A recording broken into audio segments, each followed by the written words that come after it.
Rebonjour à tous. Nous allons maintenant nous pencher sur le problème de l'anticoagulation en épuration extra-rénale.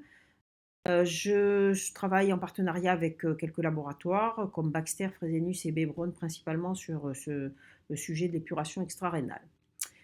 Quand on fait de la circulation extracorporelle, que ce soit de la CEC pure et dure, alors avant de parler à proprement parler des médicaments anticoagulants, on va parler des systèmes, des éléments au cours d'une circulation extracorporelle d'épuration extra-rénale qui peut favoriser la thrombose du filtre et des lignes. La première chose, c'est le cathéter. Et il faut absolument et impérativement avoir le bon cathéter au bon endroit et faire en sorte qu'il fonctionne bien.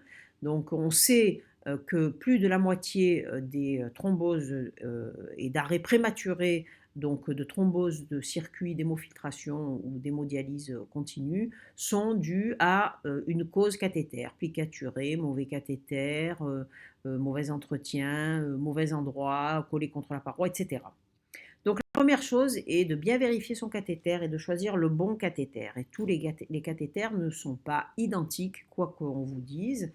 Et dans cette revue qui avait été publiée en 2017, vous voyez quels sont les éléments et les paramètres qu'il est nécessaire d'avoir pour mettre toutes les chances de son côté. Il faut avoir un bon diamètre, il faut avoir une forme optimisée, on va en reparler, il faut avoir un bon site d'insertion, il faut vérifier la bonne place et la bonne position, etc., utiliser la bonne longueur, etc. En fait, ce qu'il faut, c'est avoir un flux linéaire et non pas avoir un flux anarchique qui favorise les turbulences et donc la thrombose.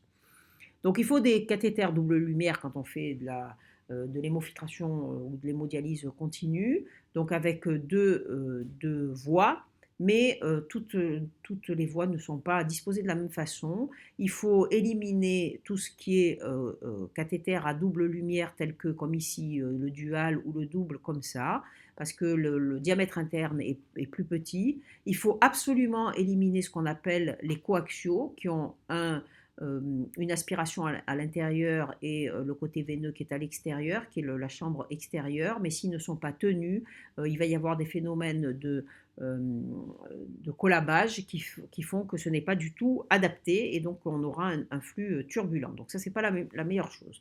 Le meilleur système, c'est le système qu'on appelle le cycle C, ou ce qu'on appelle pour certains en anglais les kidneys, c'est-à-dire que les deux orifices ne doivent pas avoir ni la forme ni la taille la même. Ils sont bien étudiés pour que ce qui est aspiré, c'est-à-dire le côté artériel, soit sur le côté le plus en forme, donc la plus importante, et l'orifice de retour, soit qui est poussé, où là il y a moins de problèmes de collabage, etc., qui soit plus petit. Donc ça, c'est une première chose. La deuxième chose, c'est qu'il faut faire attention aussi à la disposition des orifices. Les orifices latéraux sur certains cathéters qui sont positionnés sur les cathéters, en particulier coaxiaux, exposent à beaucoup plus de recirculation. Donc il faut, dans l'idéal, avoir un orifice d'entrée artériel qui est en amont de l'orifice de sortie veineux, à une certaine distance, et c'est ce qu'on appelle les systèmes en canon de fusil. On sait que les débits sont bien meilleurs comme ça et que vous n'avez pas de recirculation avec ces systèmes. Donc il faut choisir ce type de cathéter. Il faut que ce cathéter ait la bonne taille, le bon diamètre et le bon site d'insertion. Donc, côté quand on est en veine cave supérieure et jugulaire interne en particulier, à droite, c'est à peu près 15 centimètres. À gauche, il faut éviter, mais si on ne peut pas faire autrement, c'est 20 centimètres parce que vous avez plus de distance, puisqu'il faut que le cathéter arrive dans la veine cave supérieure. Les diamètres, c'est à peu près 12 à 13 French, si vous voulez pouvoir travailler correctement. En fémoral, il faut des cathéters qui sont plus longs, 24 à 28 centimètres, parce que si vous vous retrouvez dans la veine, dans la veine pardon, iliaque, ce ne sera pas bon parce que vous risquez d'avoir un orifice de sortie qui est plaqué contre l'artère, contre la veine, pardon. Et puis, donc le diamètre, c'est toujours la même chose. L'abord sous-clavière, il faut éviter parce qu'il y a des risques de sténose qui sont notables. Il faut éviter la recirculation. Donc normalement, en technique continue, on n'est pas trop exposé à ça parce que les débits ne sont pas très importants, surtout si vous prenez des bons cathéters qui sont canons de fusil, très faibles donc entre jugulaire, sous-clavière et fémorale, sauf si vous n'avez pas la bonne fémorale, bien sûr. Et puis, il faut, bien entendu, on y reviendra, éviter d'inverser les lignes parce que ça ne sert à rien, c'est prothrombotique et de toute façon, vous allez arriver à une hémoconcentration finalement et aussi à augmenter de façon importante la recirculation. Donc le bon cathéter, le bon vaisseau, il y a des recommandations qui ont été dictées en 2015, vous voyez, sous l'égide de la SRLF, qui disent il faut éviter le recours aux sites sous-clavier, il faut considérer les sites veineux, fémoraux et jugulaires internes droits comme équivalents en termes de risque de dysfonction, donc vous pouvez choisir. Il faut réserver probablement le site jugulaire interne gauche comme troisième choix quand on ne peut pas faire autrement. Et si possible, faire de l'éco-guidage pour tous ces cathéters, en particulier quand on utilise les voies jugulaires. En site fémoral, il faut absolument avoir un diamètre supérieur à 12 French parce que il y a du débit et une longueur qui est supérieure ou égale à 24 cm. Et vous voyez que les recommandations du groupe international CADIGO disent exactement la même chose que ce qui a été dit par les Français. Deuxième point après le cathéter, il y a les lignes aussi. Et donc ça c'est extrêmement important. Il faut trouver une façon de ne pas favoriser la thrombose du circuit. Ne pas favoriser la thrombose du circuit, avant tout, c'est arrêter de mettre des robinets supplémentaires sur les lignes parce que c'est comme ça qu'on fait thromboser les systèmes, où qu'ils soient, et de tripoter tout ça. Et il faut essayer de minimiser la surface, l'interface sang et air. Et maintenant sur les machines les plus récentes, on arrive à peu près à gérer cette affaire. Donc ne pas mettre de robinet, ça diminue le diamètre de vos lignes et puis vous risquez d'envoyer de l'air, etc. C'est pas fait pour ça. Je vous ai parlé de l'interversion des voies du cathéter quand ça ne marche pas bien. Pendant très longtemps, beaucoup ont fait ça. On change le côté aspiration pour le côté retour et de l'autre côté, on met l'aspiration. Donc vous avez vu que les cathéters ne sont pas faits pour ça, donc il ne faut pas le faire. Ce n'est pas, la rhéologie n'est pas favorable quand on inverse les côtés. On va réinjecter des thrombis, on fait recirculer et en plus on hémoconcentre puisque ce n'est pas fait pour ça. Donc de toute façon, à terme, on va être embêté. Et ça ne sert à rien de faire ça, il faut changer le cathéter. Donc c'est bien ce qu'ont dit les recommandations. Il faut changer le cathéter d'épuration extra-rénale dès que possible s'il y a eu nécessité d'inverser les lignes en l'absence d'hypovolémie. Oui, alors attention à l'hypovolémie qui est un facteur qui fait aller le bout du cathéter vers la paroi et donc qui fait effet de succion. Mais une fois qu'on a éliminé ça, eh bien, il faut éviter d'inverser. Il ne faut pas inverser les lignes ou alors pour tenir le temps de changer le cathéter, mais sinon ça ne sert à rien, vous serez obligé de le faire. Troisième élément qui n'est pas à proprement parler de la coagulation, c'est ce qu'on appelle le colmatage.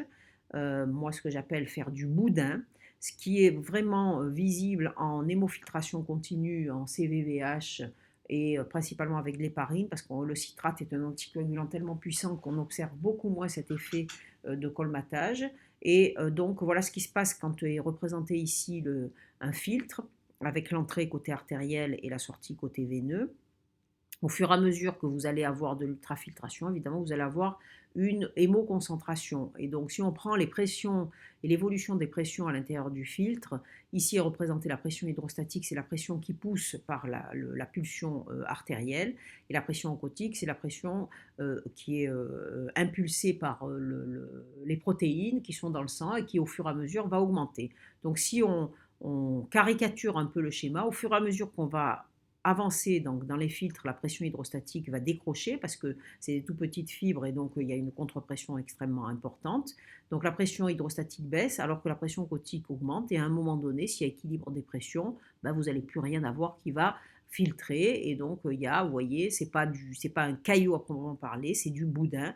Et donc, il faut faire attention à ça. Il y a une façon de mesurer ce risque, ça s'appelle la fraction de filtration, qui est donnée maintenant par toutes nos machines. Et quand on est en CVVH avec de l'héparine, il faut rester en dessous de 25%, sinon on prend des risques d'avoir du colmatage. Alors, ce n'est pas de la coagulation à proprement parler, donc les anticoagulants ne feront rien, mais votre filtre va thromboser malgré tout, vous serez obligé de le changer. Donc, ce qui est dit par les recommandations, c'est qu'en hémofiltration, il faut démarrer la convection lorsque le débit sanguin cible est atteint afin d'éviter une hémoconcentration importante dans le filtre. Donc, on va augmenter le débit sanguin progressivement. On teste en fait le circuit et le cathéter. Si ça marche bien, à ce moment-là, on pourra partir avec de l'ultrafiltration après.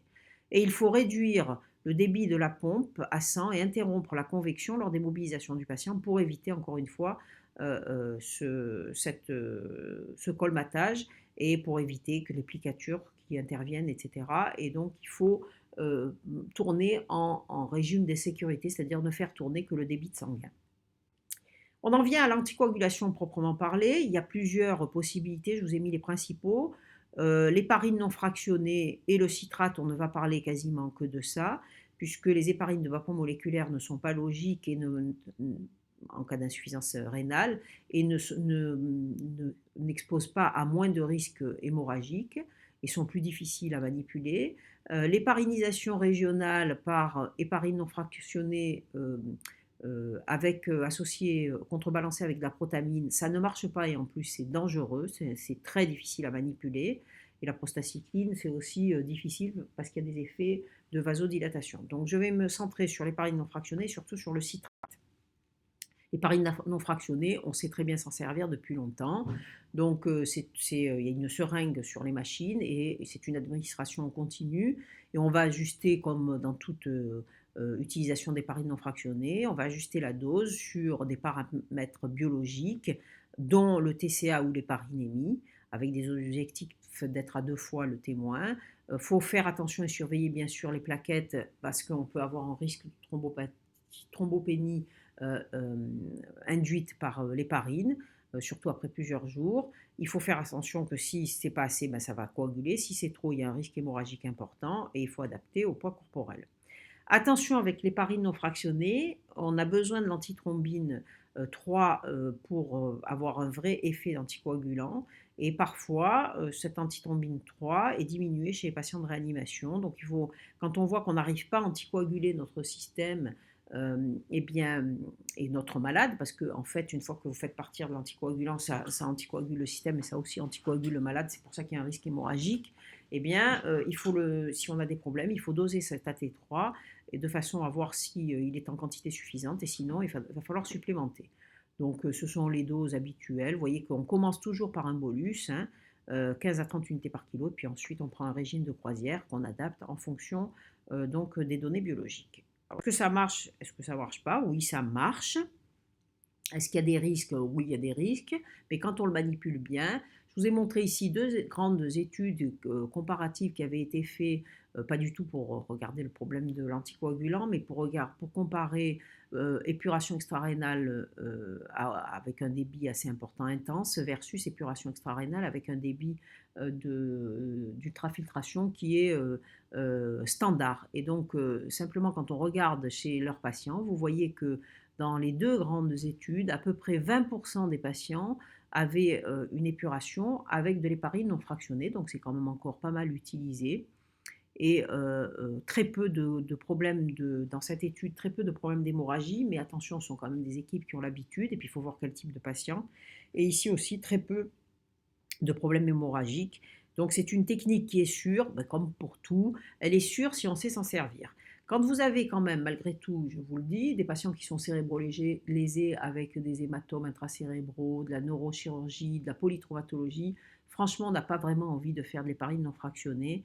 Et quand on a des post-opératoires, non plus, même si on maîtrise à peu près bien. Donc ici, c'est juste pour vous montrer qu'effectivement, le fait d'avoir un déficit en antithrombine est un élément qui peut compter. Et donc ici, ils ont montré, ici est représentée donc la durée de vie du filtre dans le temps. Donc ça, c'est la durée de vie du filtre et ça, c'est le temps. Et vous voyez très clairement que quand on a fait de la supplémentation en antithrombine, le filtre va durer bien mieux que quand on n'en fait pas, surtout s'il y a un déficit en antithrombine. Pour l'héparine non fractionnée, je vais maintenant parler principalement du citrate parce que c'est un tout petit peu plus compliqué et ça a changé beaucoup notre vie. Alors, qu'est-ce que c'est que le citrate? Ce n'est pas une molécule qu'on ne connaît pas. D'abord, c'est du citrate de sodium qu'on utilise. Et le citrate de sodium, il est émis déjà dans les poches de sang de concentré globulaire. Il est mis pour éviter que le sang ne coagule.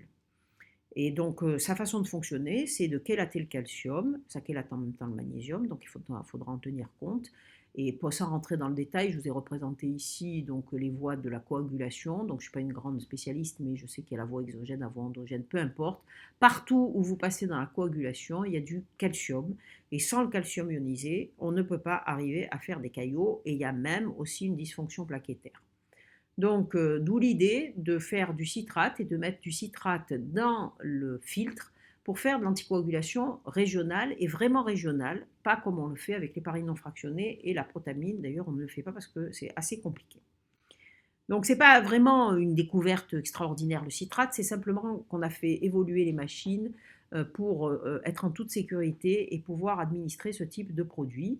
Maintenant, toutes les machines qu'on a en France sont capables de gérer de façon assez sécuritaire le citrate comme anticoagulant. Ce qu'il faut, c'est qu'il y ait un asservissement entre le débit de sang, le calcium qui est supplémenté et le citrate qui est administré de façon à éviter euh, les grandes complications.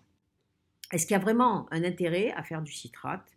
Je pense que ceux qui ont essayé ça et qui le maîtrisent vont vous dire oui. Moi, la première, je peux vous dire, avec la traumatologie qu'on a dans notre service, et en plus on travaille avec la neurochirurgie de façon importante et toute la chirurgie viscérale d'urgence, eh bien, je peux vous dire qu'on est bien content d'avoir le citrate, parce qu'on avait beaucoup quand même de problèmes de thrombose des filtres. On les changeait souvent dans la période aiguë. Depuis qu'on a le citrate, je peux dire que c'est vraiment très très bien et très sécuritaire en ayant appris à s'en servir. Donc ce qu'on veut, c'est avoir une anticoagulation régionale vraie, c'est-à-dire qui ne soit que dans le filtre, et donc éviter que le malade continue à saigner. Donc le malade n'est pas anticoagulé, ce qui est quand même un effet assez important, et éviter que ça thrombose dans le filtre, et c'est une bonne façon de le faire avec le citrate. Ici, pour vous montrer qu'on n'est pas les seuls à avoir été contents de faire du citrate pour que nos filtres durent. Et les 3 dernières grandes études qui ont comparé, si vous voulez, euh, l'anticoagulation par héparine versus le citrate chez les patients, quelle que soit la technique utilisée et quel que soit le citrate utilisé, ont toutes montré que vous voyez que ici est représentée la durée de vie des filtres très clairement en héparine non fractionnée, même pour une même équipe, eh bien, vous avez une durée de vie qui est moins longue que celle avec le citrate. Ici, c'est 46 heures dans cette étude. Donc, ça reste extrêmement efficace. Bon, dans cette étude, il y a aussi des différences de survie chez les patients. Je ne sais pas trop expliquer ça, mais en tout cas, ce qui est important, c'est ça, et pas de grosses complications hémorragiques. 2 autres études aussi randomisées, qui sont les grandes études qui sont sorties à peu près en même temps. C'était pas de la CVVH, c'était de la CVVH-DF, peu importe.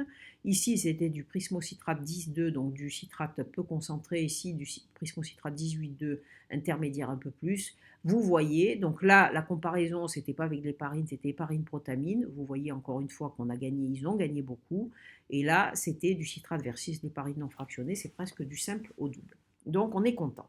Mais certains vous diront, oui, mais c'est pas vrai, vous avez montré que les bonnes études. Donc je vous montre une étude bien antérieure à celle que je vous ai montrée, qui avait 5 ou 6 ans auparavant. Et dans cette étude, qui est une étude monocentrique, vous voyez que contrairement aux autres, eh bien, il n'y a pas de différence de survie dans les filtres entre les deux groupes, que ce soit héparine ou que ce soit citrate. Alors, on a beaucoup d'explications. Et si vous regardez le travail en détail, on peut expliquer ça de plusieurs façons. D'abord parce qu'il faut utiliser les bonnes doses de citrate. Il faut faire du monitorage. Dans l'étude, il y avait le calcium post-filtre, on verra, qui mesure finalement l'efficacité de l'anticoagulation du filtre, n'était pas mesuré, donc je ne vois pas comment on peut être sûr d'être efficace. Et les pressions n'étaient pas, les débits n'étaient pas les bons, etc. En tout cas, on retrouve ici des comparaisons entre différentes études.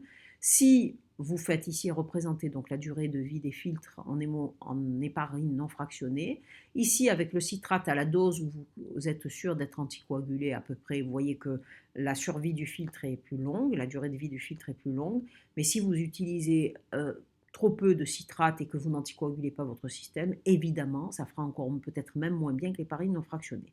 Donc tout ça va dépendre du mode d'épuration, de la dose de citrate, de siège de substitution calcique et des objectifs que vous mettez de calcium post-filtre. Et puis nous, on a mené avec Olivier Joannès Boyau et Lionel Velli une étude, une enquête pas une enquête, une étude qui a permis de récupérer toutes les données sur les machines de Baxter, avec dans pratiquement tous les services français. On a beaucoup de services et beaucoup de patients, et on a regardé la survie cumulée du filtre sans rentrer dans la raison pour laquelle le filtre s'est thrombosé, mais on a comparé entre différents types d'anticoagulation. Donc vous voyez ici en héparine non fractionnée, clairement c'est le plus mauvais, c'est 19 heures. Moi ça correspondrait bien à ce qu'on aurait chez nous en héparine. Et puis vous voyez ici citrate à moins de 3 millimoles ou citrate à plus de 3 millimoles. Il y a quand même une différence entre les deux. C'est ce que je vous ai dit, il faut quand même être sûr qu'on anticoagule le système. Donc ça marche à condition qu'on fasse les choses correctement. Alors comment marche le citrate? Je vous ai expliqué, c'est parce que vous allez entraîner une hypocalcémie. En fait, vous allez avoir deux molécules de citrate trisodique qui vont se complexer en un complexe citrate-calcium. Donc le calcium se fixe sur le complexe, donc donc il n'y aura plus de calcium disponible pour coaguler. Mais attention, comme c'est du citrate trisodique, vous allez libérer en même temps du sodium et il va y avoir une hypernatrémie. Je vous parle de ça parce que l'hypernatrémie va être responsable de troubles de l'équilibre acido-basique, et donc il va falloir faire attention, ça va vouloir dire quelque chose.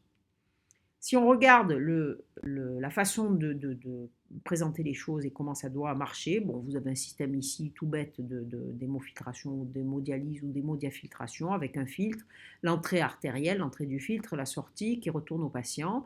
Il va falloir, bon, vous pouvez avoir de l'ultrafiltrat, si vous mettez du dialysa, il va être ici à contresens. À tous les coups, le citrate doit évidemment être dans la ligne artérielle, côté artériel, avant de rentrer dans le filtre. Ensuite, vous allez avoir de l'effluent. Donc vous allez avoir, si vous faites de la CVVH ou de la CVHDF, vous allez avoir de la réinjection, parce qu'il faut la faire. Mais attention, alors vous pouvez la faire en post-filtre ou en pré-filtre, ça va dépendre de la façon dont vous travaillez. Mais dans tous les cas, les systèmes de réinjection et de dialysa doivent être sans calcium, parce que si vous mettez du calcium dans le système de dialysa ou ici dans le retour, vous allez recalcifier le circuit tout de suite et vous allez avoir à nouveau de la coagulation.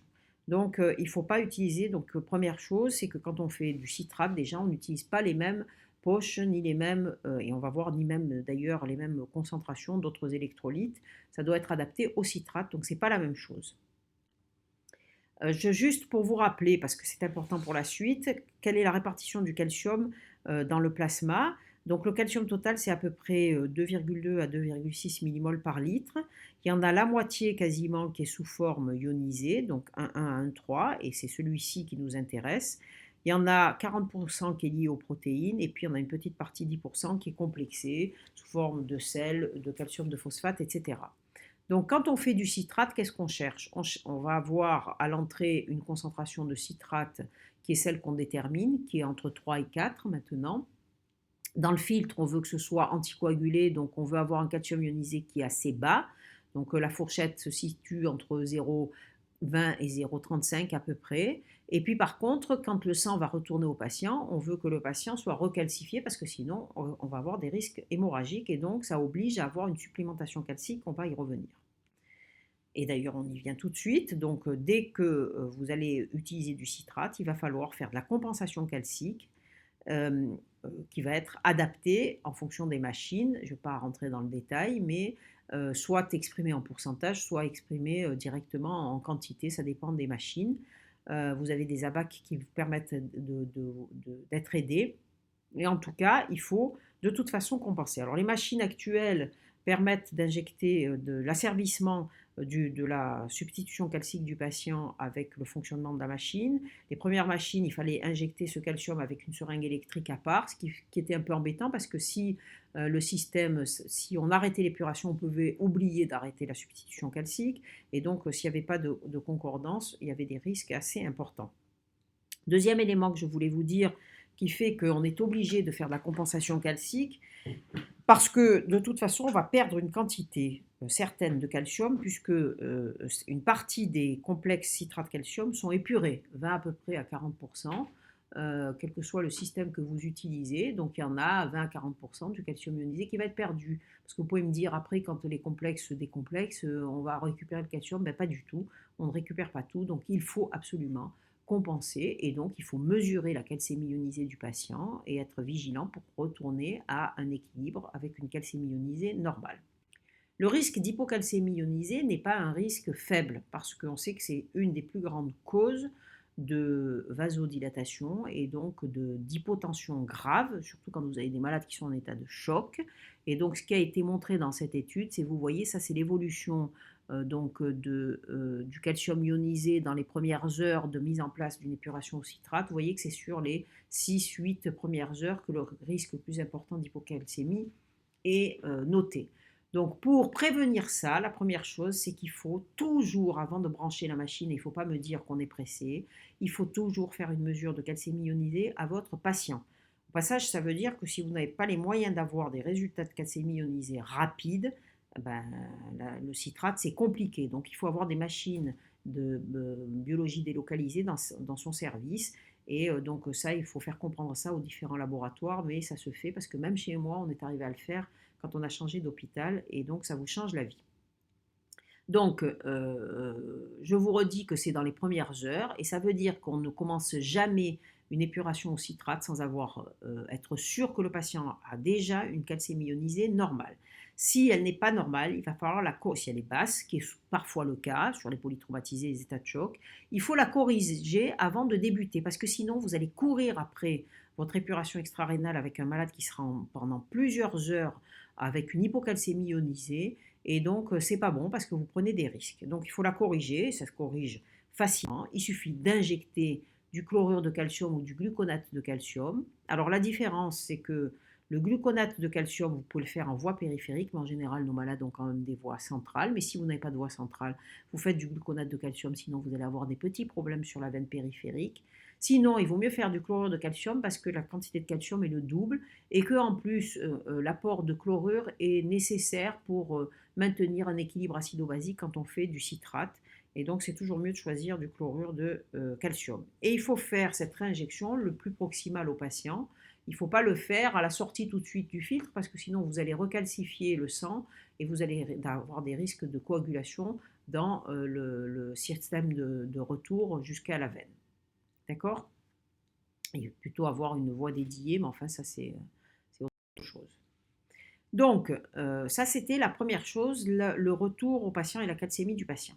Le deuxième élément que vous devez comprendre, et ça, j'insiste là-dessus, parce qu'il y a la calcémie ionisée du patient, et donc qui est entre 1,1 et 1,3, et ça, c'est la coagulation, le système de coagulation du patient. Et ensuite, il y a ce qu'on appelle la calcémie ionisée du circuit, donc qui est la calcémie ionisée que vous allez mesurer à la sortie du circuit. Et là, il faut que dans le circuit, donc dans ce qui sort, tout juste ce qui sort, vous ayez de l'anticoagulation, et ça va dépendre de la dose de citrate que vous allez faire. Et donc, il faut, je vous ai dit, être entre 0,20, 0,25 et 0,35. Pourquoi? Eh bien, parce que quand on regarde, ça c'est de la mesure de coagulation in vitro. D'accord? Vous voyez, donc, quand vous êtes en dessous de 0,30, et l'optimum c'est 0,25, 0,30, vous allez être anticoagulé. Si vous montez les doses donc, de citrate trop et que vous avez une hypocalcémie ionisée très importante, ça va être une anticoagulation très importante. Mais si vous êtes avec des chiffres de calcémie ionisée qui est plus important, là, vous n'êtes pas anticoagulé. Alors, on vous dit, oui, mais moi, chez moi, à 0,5 à 0,6 de calcium ionisé à la sortie du filtre, ça marche mal d'être anticoagulé. Le filtre ne thrombose pas. Mais non, mais c'est pas vrai. Ça, c'est pas possible parce que ce n'est pas les doses qui font être anticoagulé. Donc, il faut être aux alentours de 0,25, 0,30. Pas moins parce que vous risquez quand même d'être là complètement non coagulable et pas tellement plus. On va y revenir après et donc l'objectif c'est, on va voir entre 0,25 et 0,35, j'y reviendrai. Alors pour savoir quelle est la bonne dose de citrate, la bonne concentration, bon, il faut que vous soyez à peu près dans ces doses-là et les concentrations sont comprises entre 3 et 4, plutôt 3 avec le système de CVVH et plutôt 4 avec le système de CVVHD. parce que quand vous faites de la CVHD, vous allez perdre un petit peu plus de citrate par la dialyse, alors que quand vous êtes en CVVH, vous avez pas mal de prédilution et donc vous pouvez partir sur des concentrations qui sont un petit peu plus faibles. Et ensuite, vous allez modifier donc votre concentration petit à petit en fonction des chiffres que vous vous êtes mis de calcium ionisé. C'est pas pareil pour tout le monde. Et donc, vous pouvez être à 3,2, 3,4. Alors, évidemment, se retrouver à 4 en CVVH de concentration de citrate, c'est pas normal, il faut se poser des questions. Euh, donc ici, c'est pour vous montrer, vous voyez que ici, bah, avec 4,3, ici, le circuit était anticoagulé et avec une calcémie ionisée qui était inférieure à 0,35 et donc ça vous donne une durée de vie de filtre qui est bonne. Alors que ici, bah, vous avez du calcium ionisé à la sortie du filtre qui est supérieur à 0,35 et donc vous n'avez pas d'anticoagulation et évidemment, il n'y a aucune raison que la durée de vie du filtre soit bonne. Alors il y a des problèmes avec les mesures de calcémie ionisée. Le problème, c'est que ça dépend un peu de Chine. Et voilà. Donc ça, c'est c'est vous voyez les sensibilités de machine et d'une autre. Bon, nous, de toute façon, on ne nous a pas demandé notre avis, c'était comme ça. Le laboratoire nous a imposé radiometteur. Bon, ben, on est content parce que ça marche quand même et on s'est adapté. Alors, si vous n'êtes pas sûr, ce que vous pouvez faire, c'est que vous pouvez prendre du sang de votre patient, mesurer la calcémie ionisée et regarder si vraiment faire un temps de coagulation à la main. Vous voyez, normalement, ça ne doit pas coaguler si vous êtes en dessous de 0,25. Et même si vous êtes à 0,35 et que ça ne coagule pas, c'est que c'est bon pour votre machine. Un autre élément qui est extrêmement important, donc vous voyez que pour la surveillance, il va y avoir deux choses qui ne veulent pas dire la même chose. C'est la calcémie ionisée du patient dans le sang, ce que vous allez prélever sur le cathéter artériel entre 1,1 et 1,3, et il faut que ce soit dans ces valeurs-là. Et la calcémie ionisée du filtre, qui mesure l'efficacité et la dose, qui vous dit si votre concentration de citrate est suffisamment adaptée pour anticoaguler votre filtre. Attention donc à ne pas confondre les deux parce que ce ne sera pas du tout les mêmes mesures si vous n'êtes pas dans les bons chiffres. Si vous êtes en hypocalcémie ionisée du malade, il faut augmenter votre supplémentation. Si vous êtes trop, vous allez la diminuer. Et si dans le filtre, vos chiffres sont trop hauts, il va falloir augmenter votre concentration de citrate. S'ils sont trop bas, il va falloir les diminuer. D'accord? Donc, ce n'est pas du tout la même chose. Un autre élément qui est important et qui change vraiment par rapport à l'épuration en héparine non fractionnée, c'est de savoir il y a un asservissement entre la quantité de citrate qui retourne au patient et le débit sanguin. Je veux dire par là que plus vous allez pour une concentration donnée, la machine elle est réglée pour que même si vous tournez le débit sanguin, même si vous tripotez le débit sanguin, elle va faire en sorte que la concentration reste la même. Mais si vous augmentez le débit sanguin, vous allez augmenter non pas la concentration, mais la quantité réelle de citrate que vous allez apporter à votre malade. Donc si vous augmentez trop le débit sanguin, vous risquez d'avoir une accumulation de citrate parce que l'organisme ne pourra plus éliminer ce citrate et vous risquez d'avoir des complications. Donc c'est vrai avec toutes les machines et ça veut dire qu'il faut faire attention de ne pas tripoter le débit sanguin ou quand on le tripote, il faut savoir ce qu'on fait. D'accord? Parce que sinon, on a des risques d'accumulation. L'erreur à ne pas commettre, c'est d'utiliser des hauts débits, enfin des plus hauts débits en citrate, d'utiliser des débits qui sont identiques à ceux de l'héparine non fractionnée. Parce que justement, vous avez ces risques d'accumulation. Donc on peut monter facilement à 200 ml par minute en héparine non fractionnée, mais il ne faut pas le faire. Ni en CVVHD, ni en CVVH, il faut se limiter, il ne faut pas dépasser des débits qui sont à 160, 180 ml par minute, sinon vous allez vraiment aller vers des risques d'accumulation. Quelques mots sur le métabolisme du citrate. Le citrate, il est métabolisé principalement, alors il y en a une partie qui est perdue, je vous l'ai dit, mais sinon il est métabolisé principalement par le foie pour 60%, mais pas exclusivement, 30% par le muscle et 10% par le rein. Ça veut dire que vous comprenez instinctivement que si vous avez un foie qui ne fonctionne pas, ça va être un peu compliqué et que vous allez avoir des risques d'accumulation et donc des risques de complications métaboliques et de vasodilatation et d'états de choc, etc. Mais dans des équipes qui sont entraînées, on peut faire attention et on peut, dans certaines situations, malgré une insuffisance hépatique, surveiller et utiliser le citrate. Et donc, je vais vous dire comment. Alors, qu'est-ce qui se passe quand vous avez une accumulation de citrate parce que le foie ne métabolise pas? Donc ça, c'est, vous retrouvez mon petit schéma là du début de la répartition du calcium dans le plasma, moitié ionisé, le reste 40% complexé et 10% 40% lié aux protéines et 10% complexé. Donc quand vous avez ici une accumulation de citrate, bon, d'abord vous avez une accumulation de citrate de sodium, qu'est-ce qui se passe? Vous avez toujours une hypocalcémie ionisée, parce que votre citrate entraîne une hypocalcémie ionisée. La fraction qui est liée là ne bouge pas, mais par contre, vous avez une accumulation de vos complexes citrate-calcium, d'accord?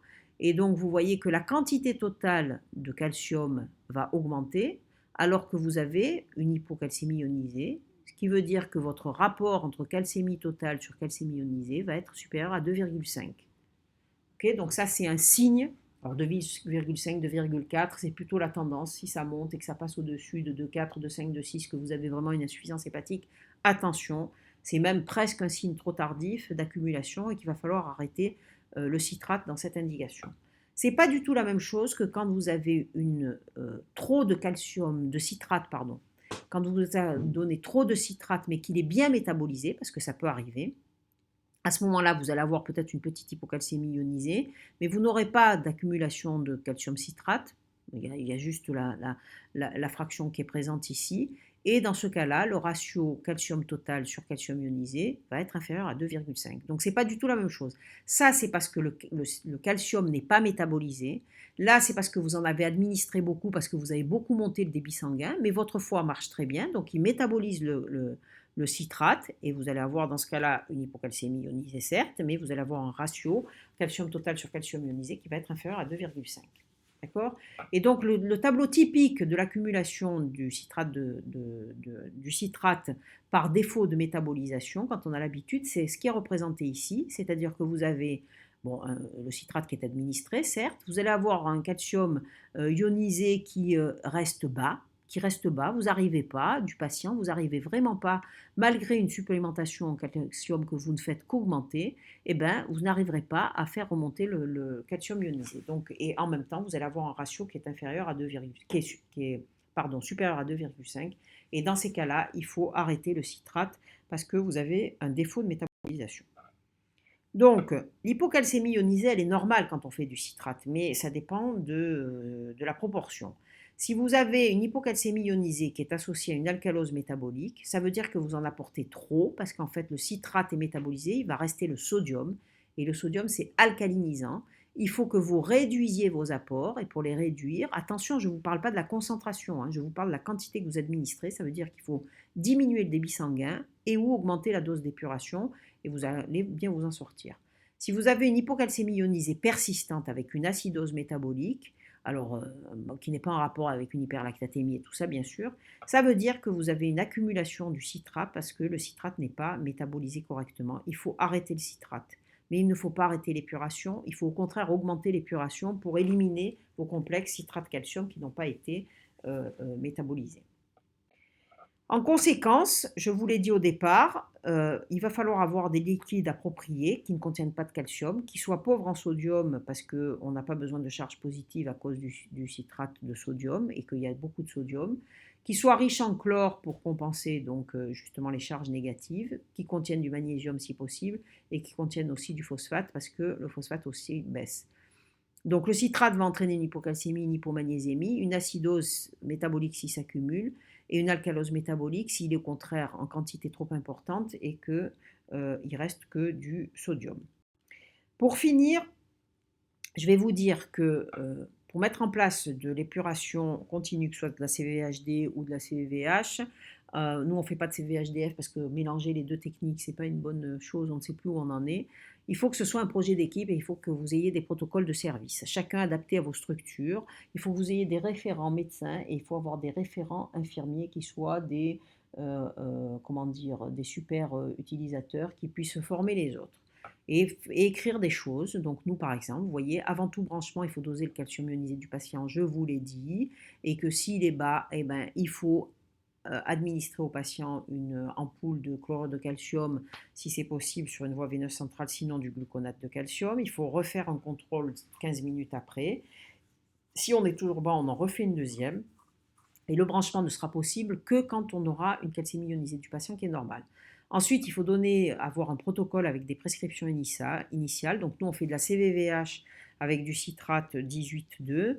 Et donc, vous voyez qu'en fonction du poids, on a mis une dose de citrate. La dose de citrate, on commence toujours à 3 millimoles par litre. Après, on- on adapte. Mais par contre, le débit sanguin, on le change en fonction du débit, en fonction du poids et ainsi que la réinjection. Il ne faut pas mettre de soluté quand on fait de la CVVH, de soluté en plus de prédilution, parce que la poche de citrate est déjà en elle-même de la prédilution, donc il ne faut pas le faire. Et puis ensuite, on fait attention à la compensation du malade.